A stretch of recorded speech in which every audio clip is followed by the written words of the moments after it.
we can treat, then we have to place a suppression, we can have. Okay, so I will address you the use of electroinhibitors in de novo kidney transplantations, not in maintenance patients. As stated by Mansoura there, we will cycle 1, 2, cycle 3, and if we block cycle 3 there, we can block all the machinery, but in fact it's not so obvious. Yes, to some extent we block the downstream pathway, but there are other cycles. So, by the way, when we block mTOR pathway, we block translation processes, we block protein synthesis, and we block cyclic A.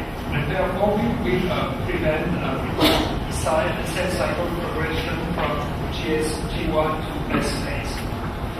So, in which processes are involved translation, proliferation, and other things. So, with regards to translation, if we block mTOR pathway upstream, we will, by doing so, prevent CMV replication, and we will have a potential antiviral effect. This is true for CMV, this is true for BK virus, and maybe for EBV. So therefore, the electroinhibitors have potential to inhibit some viruses. With regards to proliferation, if we block proliferation by blocking mTOR, we will block T cells, and therefore we will interact with the immune responses. And in addition to that, as mentioned by Adele, we may upregulate Tregs, and it was thought in the early days that by using several electroinhibitors, we will upregulate Tregs, and therefore we can use CMI-free protocol and blah blah blah. But it's much more complicated than that. Endothelial cells, as you know, endothelial cells are the culprit for blood cell proliferation, acidopathy, and so if we block endothelial cells, we reduce vascular remodeling and fibrosis. And finally, because mTOR pathway is implicated in angiogenesis, as you know, electroinhibitors are potent antineoplastic drugs for kidney, for renal carcinomas, for example, temsirolimus and everolimus and hydrosage are used for treating malignancies. And also, with regards to electroinhibitors, it has been shown that they were able to treat Kaposi sarcoma and also to decrease the emergency rate after Janus squamous cell carcinoma.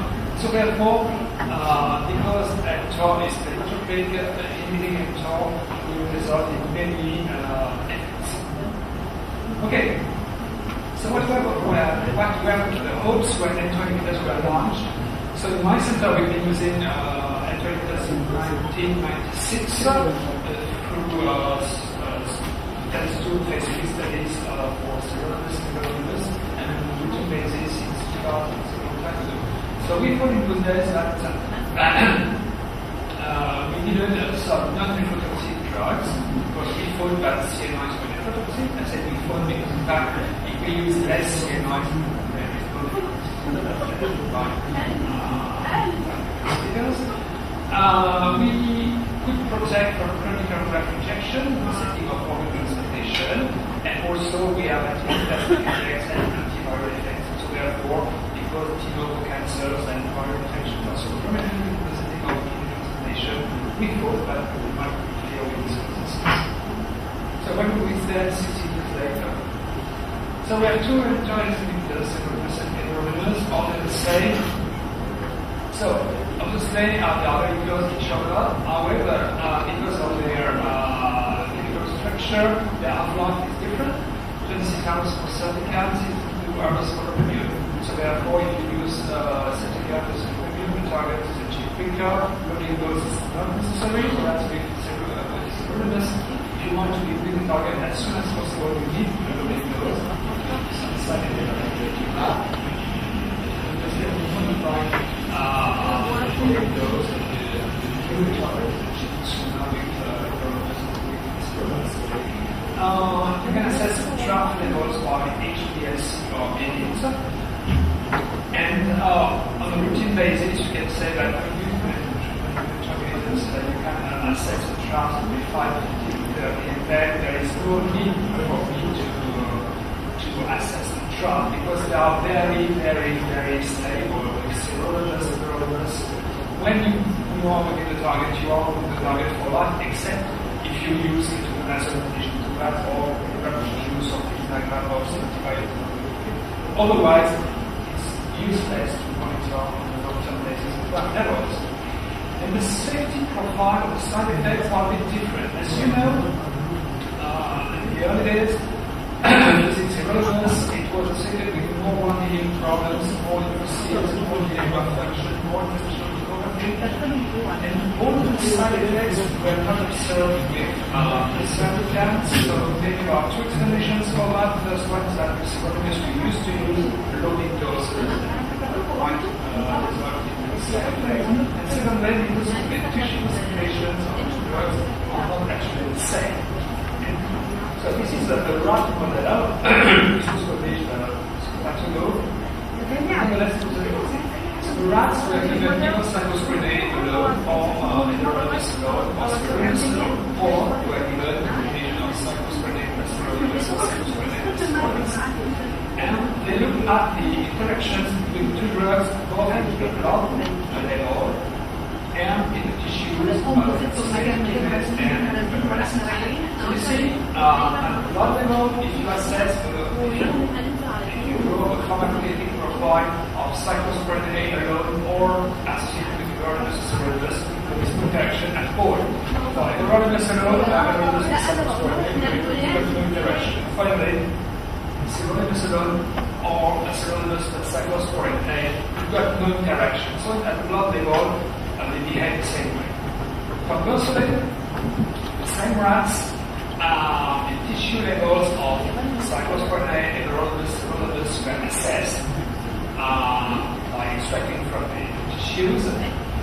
So even kidneys or pancreas. And so, for example, the cyclosporine A, you look at the tissue concentration of cyclosporine A within the kidney or pancreas, you see the tissue concentrations for the same trough level of the blood are slightly different, so the scale is the same, you see.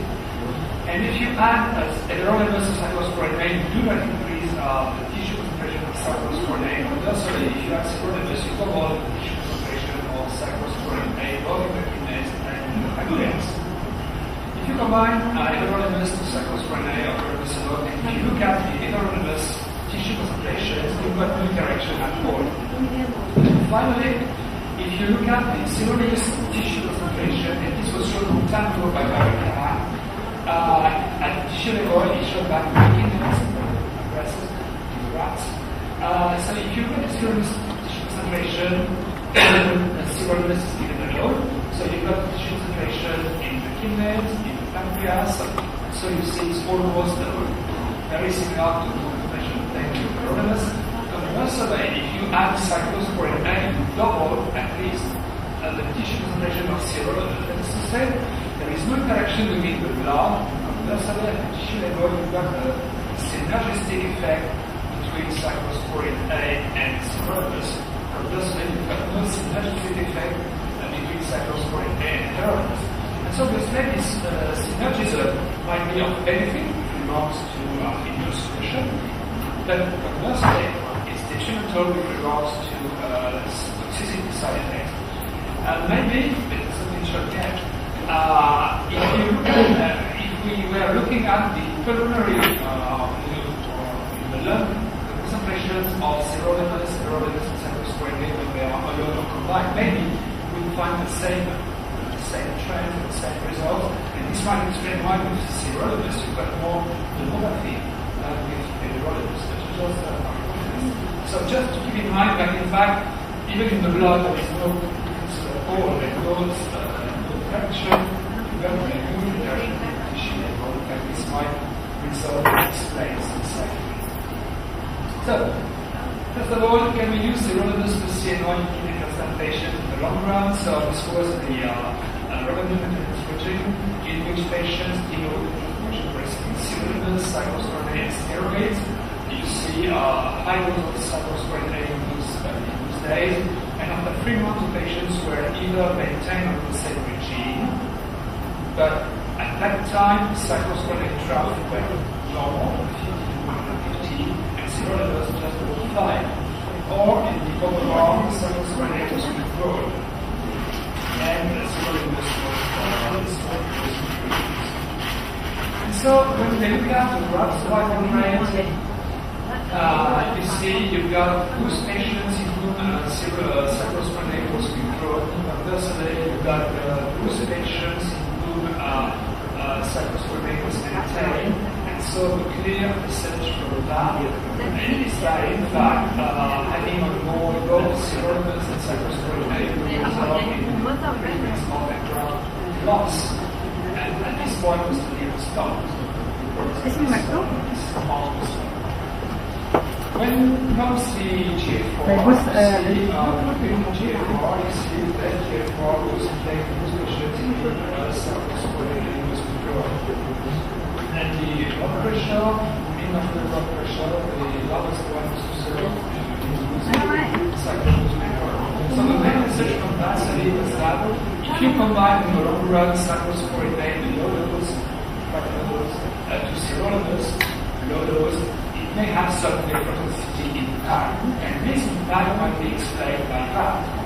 You see, like that. And Daniel did the same thing in the 90s with rat model. So it has some nephrotoxicity.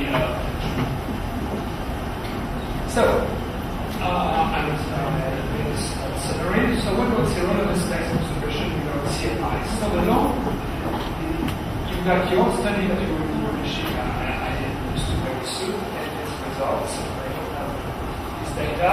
So I just took the concept study data in 8 years. This is a French study.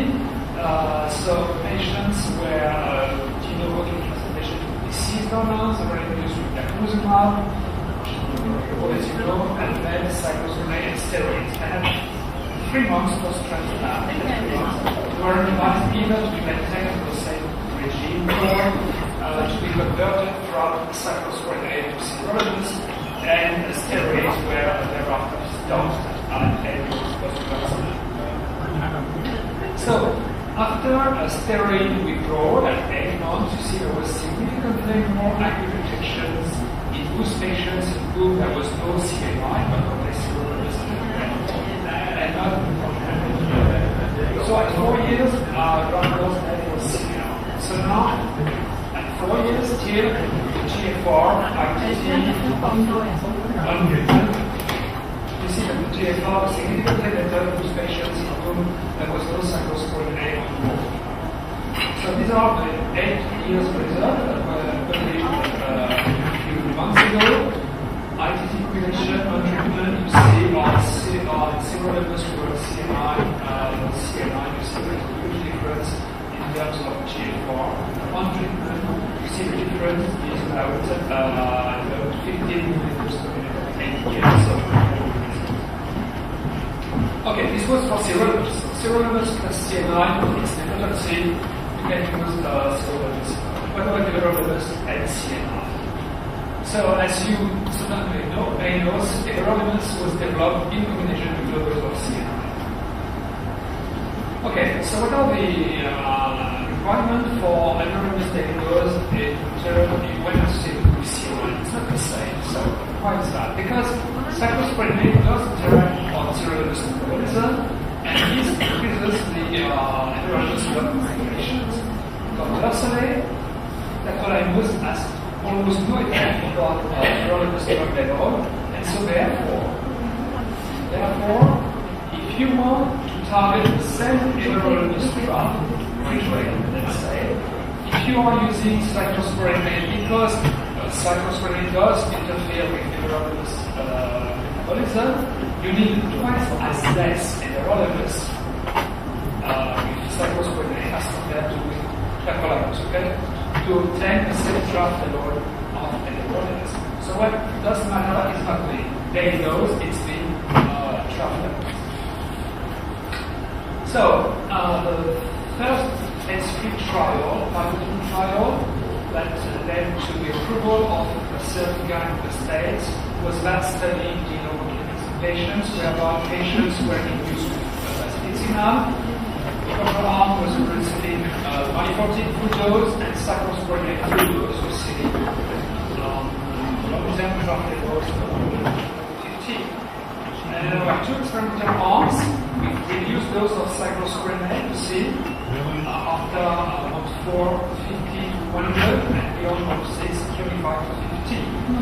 everolimus was given either 1.5 mg per day and began trough 3 to 8, or at 3 mg per day with trough 6 to 12. Okay. And so at 1 year, with regards to the GFR, at 1 year you see this was very similar, even though it was significantly better in that group, and that group was that of low everolimus 1.5 versus low cyclosporine. With regards to the reduced exposure to cyclosporine, this resulted in significantly less side effects that we already know in the presence of full exposure to cyclosporine. So less tremors, less mysticism, and less hyperventilation. So, what would renal function? So, renal function at 2 years in that study, so patients were classified according to MPA plus cyclo, everolimus 6 to 12, but high that group, or 3 to 8, but low everolimus R. And if you look at the GFR, according to the RT, at 2 years, you see it was excellent with 3 arms, and it was better, slightly better in the everolimus arms, 54 versus 51. But you would say, what about proteinuria? So in that study, proteinuria was prospectively monitored in the 2 years of the study. And so they analyzed the risk, hazard ratio of proteinuria greater than 300 milligram per gram of creatinine, that is to say something significant, you see. And so when they compared MPA to everolimus 1.5, you see there was no increased risk of proteinuria. Conversely, when they compared the high dosage of everolimus versus MPA, you increase by 84% the likelihood of having high proteinuria. When they compared everolimus trough level 3 to 8 or below 3, so this is 3 to 8 is the target, below 3 this is just a steroid drug, you see there was no difference at all. On the opposite, when they compare 3 to 8, which is the target value, to everolimus greater than 8, the higher exposure, you increase your hazard ratio by 86% of proteinuria is the same as that. Okay, so if you give high dose of everolimus or high trough level, you end up with proteinuria. Okay? And in that study, diabetes was also associated with proteinuria. Okay? So this is very important. This is important because for the first time, the institution of everolimus low dose, the cyclosporine low dose was efficient first, and secondly, it was associated with very good AGFR and almost no proteinuria. So this is a study, a recent study published from Germany, in which they took into account patients, pediatric patients, in whom there was a 6-month protocol biopsy. The patients were on CMI plus either NF, right, or they were on low CMI plus everolimus 2 to 6 plus PrEP plus Dixima. And they all had protocol biopsy, were recipients of bleeding numbers of symptoms. So, overall, when they look at the findings of 600 protocol biopsies, you see the protocol biopsy was normal in 41% of cases, ETA in 28% of cases, and PK was nil, C40 was negative, and subacute rejection, we are discussing about subacute rejection, was present in 30% of cases. And now, when they look at the results according to having either MPA or everolimus, you see subacute rejection was, this is pediatric cases, was only present in the setting of CMI plus MPA, no case in everolimus plus CMI. IFTA was more prevalent in those patients on CMI plus MPA. GFR at 6 and 12 months was better in those patients with low CMI and low everolimus. And finally, when we examine proteinuria, you see proteinuria greater than 100 milligram per deciliter, it was very low first, and secondly, this was equally distributed. So this study with kidney biopsies is very reassuring and very interesting in the way that in fact almost no subacute rejection in So this was a study that I co-designed with some of my colleagues in France. I did look at this study in which this was a 12-month study that targeted ECD donors, so deceased donors of poor quality, and we wanted to know whether having on board a urologist from the beginning or after 1 month would impair wound-healing processes, would interfere with delayed graft function and so forth. Because these ECD donors are at high risk of EGF, high risk of acute rejection, and so the question was, what about urologists below in that setting? So all the patients received basiliximab, cyclosporine, and steroids, and they were randomized to receive either full dose of cyclo, full dose of LPA for 1 month. Thereafter, my40 was replaced by urologist, and cyclosporine was decreased by 50%, or the patients were on reduced dose of cyclo, you see C2 around 500 to 700, right, to say trap about 100, with urologist 312. And after month 3, cyclosporine A was further increased. So, the primary endpoint was PPAR, was EGF, PPAR, graft loss, death, one complications. Okay, at month 3 and 12, so this was a 12-month study. So the primary endpoint was very similar at month 12, also month 3. That is to say, there was no difference at all with regards to having urologists on board from the beginning or after 1 month. One of the key issues was delayed graft function. These patients were at risk of delayed graft function. They were ECD donors. And you see, delayed graft function was very similar across the two arms, 24%. That is to say, having urologists from the beginning didn't change anything. PPAR rate was very similar at 3 months as well as 12 months. Graft loss was similar. And one implication, remember, one view that cirrhosis, wound-healing incidents, or fluid collection are very frequent. In that study, with regards to wound-healing complications, was similar across the two arms, fluid collection that were prospectively monitored at day 5, 10, 15, 30, and month 1 and 3 by echography. They were similar. So, no difference. And finally, no difference at all with PPAR, and no difference at all with GF4 at 3 months, 1 year. So that study demonstrated, at least to me, that in fact it was safe to use the urologist from the beginning with cyclosporine A, even in ECD donors. So this was another study to which my center participated, in which de novo transplantations were receiving basiliximab, tacrolimus from the beginning, 4 to 7, just like the second trial, plus everolimus, draft 3 to 8, for 3 months. And after 3 months, the patients were randomized either to be maintained on the same exposure of TAC, 4 to 7, plus the same exposure to everolimus, or exposure to TAC was reduced to have drafts below 3, that is to say very low dose of TAC. Okay? And as you can see, with regards to the draft levels of tacrolimus, they were similar to formalization, which is normal, and afterwards, the draft was significantly lower in the very low TAC, but we were not within the pre-specified ranges because, as you know, as physicians, we are very conservative, and so we don't want to go further down. Everolimus draft levels were similar with the two groups at around 5.5. And the GF4 was very good actually in both groups, and it was significantly better of 5 millimeters in favor of the very low TAC. And finally, in that study, we looked at the incidence of NDI, or onset of diabetes, at 1 year.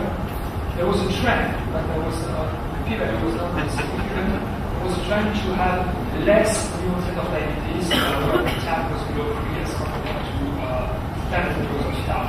So that study showed that it was feasible to use low TAC as low urologist and achieve very good results. So this is a 3-year study that was published recently that compared in de novo transplantation medications, basiliximab, steroids, and either TAC, low dose, plus internet. This is the regime, or cyclosporine A plus inhibitors. So this is cyclosporine to the C2, which one of the ones before, and it's very low cyclosporine. And at 3 years, when they look at the mean creatinine, mean EGFR, this was very similar to the difference of many differences were with regards to inhibitors, selected our in between patients, and the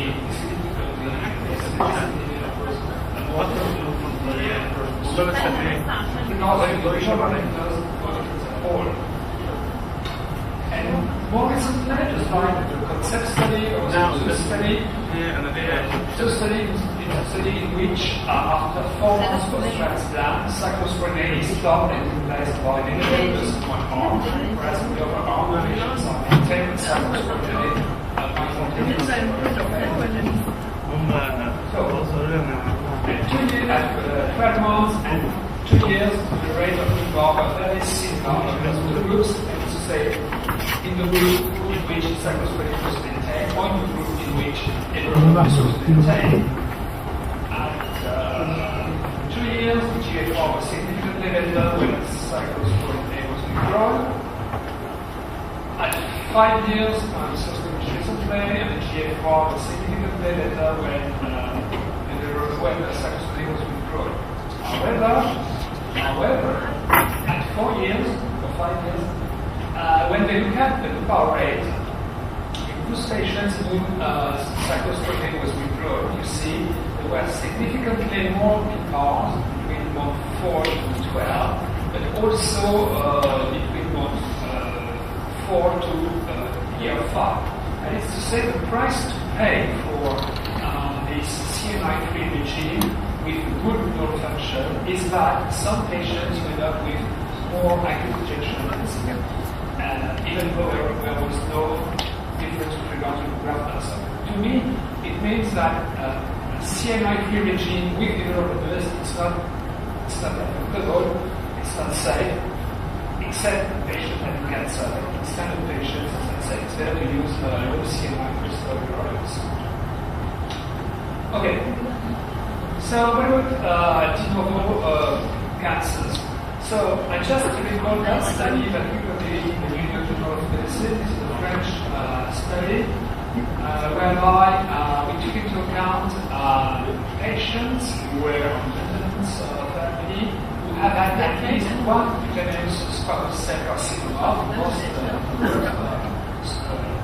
skin cancers, and the patients were randomized either to be maintained on CNI or to be converted from CNI to steroids.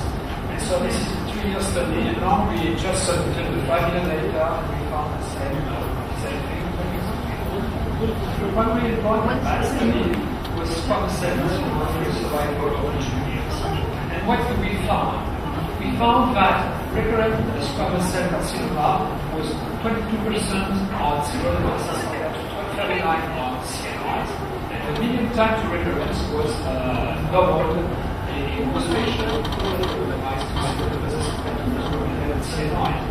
So, the conversion from CNI to steroids increased by 44% risk of recurrence. And the graft function is stable across the street. So, what about now? I will finish with M2 inhibitors and CMV virus infection. So this is a meta-analysis published by Webster some time ago, 2006, in which she analyzed the risk of CMV infection during the first year of transplantation in those patients in whom immunosuppression was based on CNI plus metabolite or CNI plus M2 inhibitors. And you see that, in fact, having M2 inhibitors plus CNI increased by 51% the risk of CMV infection. This was a meta-analysis. This is a registry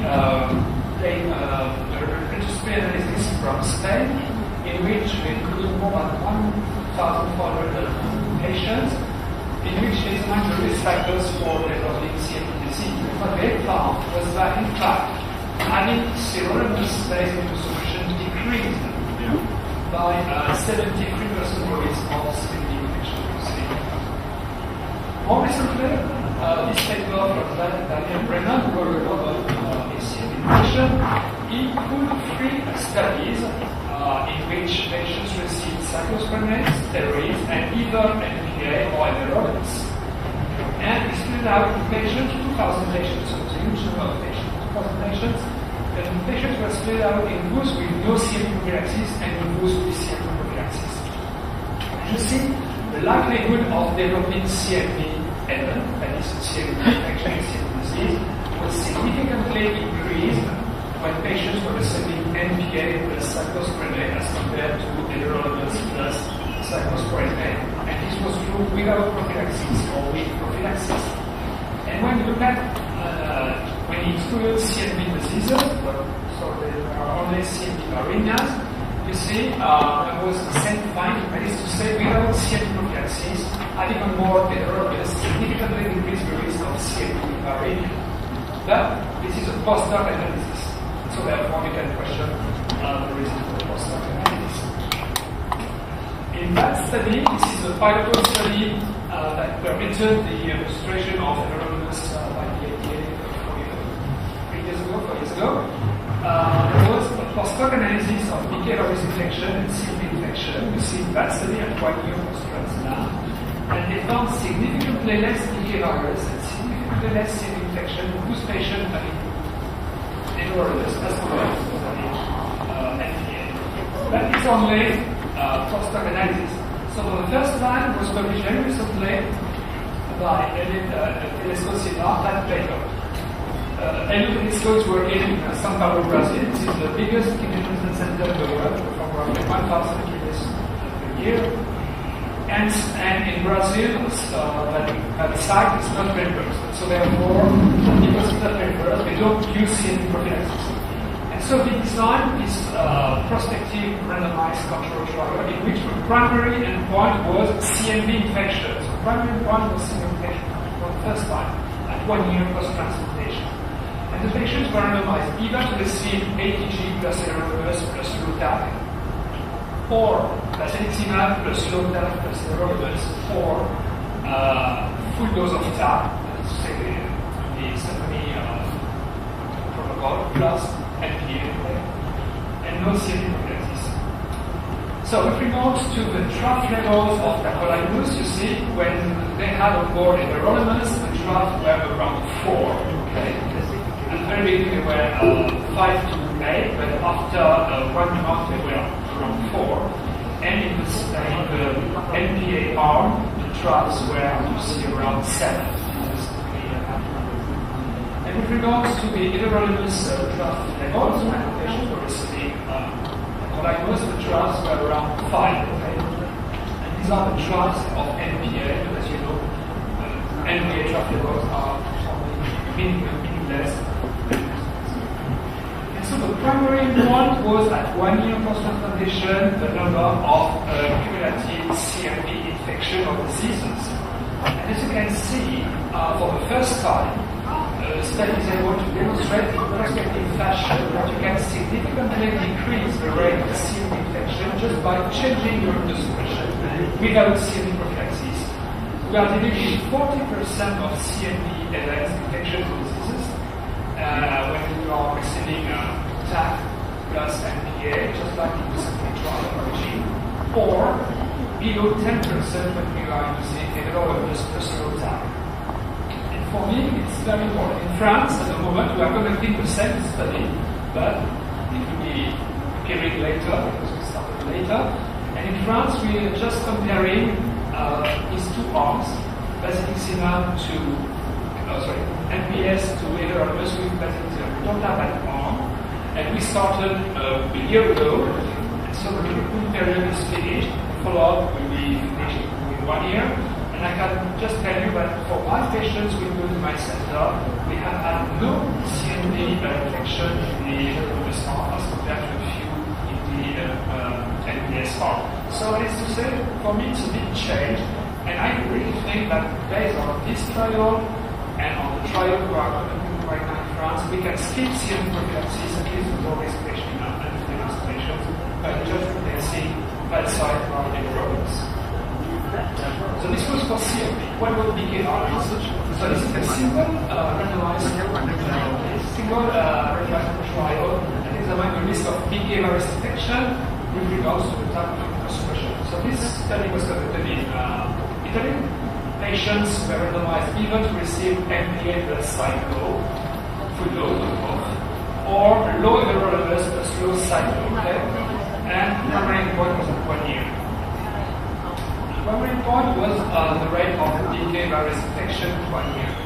As you can see, at 1 year, if you have a more everolimus plus CNI, the risk of BK virus is 91% as compared to 9%. As compared to 22% if you have a CM9% PA. And so the hazard ratio for BK viremia compared to 2 is increased by 71% in the NDA group as compared to the Urology group. So this is the first study, study demonstrated that just by changing immunosuppression, you can significantly decrease the risk of BK virus infection. And that's it. Thank you very much.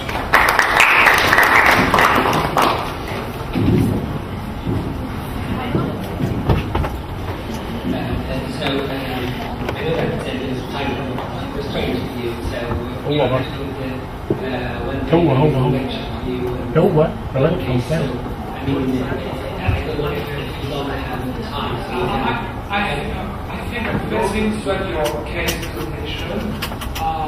My lecture was on CAN, and so as you know, CAN is a messy subject.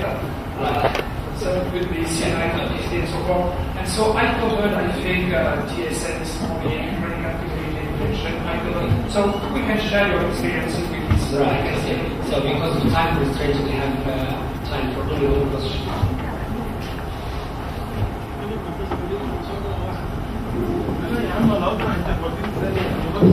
So as Rahman mentioned, it's one question, so it's one question. So just a very simple question. How many patients in your center using imidacloprid? Using? Imidacloprid inhibitors. Okay, so we have roughly, I think at least it's about 15 to 18% are antibodies. Okay? And as I mentioned this morning, as of next January, we change our primary